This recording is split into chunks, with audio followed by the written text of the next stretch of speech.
Hi, this is Jane at AccessoryGeeks.com, and I'm going to show you today of a cool wall adapter cell phone holder, or any of your devices.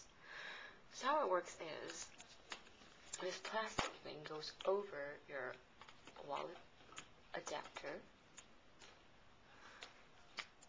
Plug in your cell phone, or any other device, Nintendo DS or PSP, and it hangs right there. You don't have to hassle with having an extension cord, reach your desk, and you know where it is. And the coolest thing also is it keeps your wires all in organization. So all you do is just wrap this around like this, and then plug in your cell phone. It's made out of plastic, and it's really sturdy. It has this nice cushion, as you can see.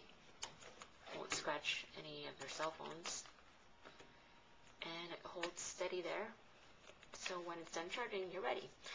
Again, you can get this at AccessoryGeeks.com. Comes in 7 solid colors.